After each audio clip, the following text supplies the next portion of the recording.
Ratusan alat peraga kampanye para calon anggota legislatif pemilu 2019, baik calon legislatif DPRD Kabupaten, Provinsi maupun calon legislatif DPR RI, dilepaskan serta diturunkan oleh Bawaslu Musirawas bersama petugas Satuan Polisi Pamong Praja Pemkab Musirawas.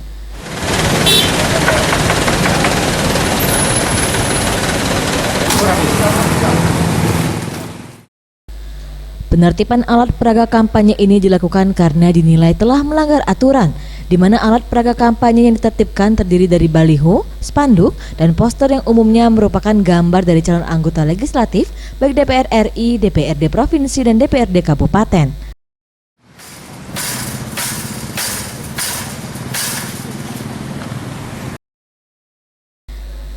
Tidak hanya itu, Bawaslu juga menegaskan penertiban dilakukan karena alat peraga kampanye dipasang tanpa izin di kawasan jalur hijau yang telah memiliki ketetapan peraturan daerah dari Pemkab Musirawas.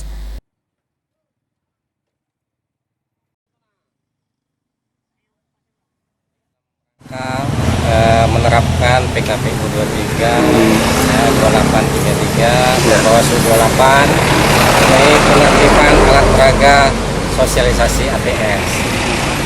APS ini salah satunya yang mengandung unsur citra diri, itu harus kita tertibkan. Unsur citra dirinya salah satunya ada logo partai dan nomor urut partai. Apabila kedua-duanya ada, maka dia masuk unsur citra diri. Nah, kita sekarang ini berada di jalur hijau. Jalur hijau ini sudah ada peraturan daerahnya ya, yang dikeluarkan oleh pemerintah daerah. Setiap jalur hijau yang ada baliho dan segala macam itu oleh pemerintah daerah itu harus melalui. Bawaslu juga menghimbau kepada parpol dan peserta pemilu 2019 agar memasang alat peraga kampanye sesuai dengan zona yang telah ditentukan oleh KPU daerah setempat. Tim Liputan Sriwijaya TV.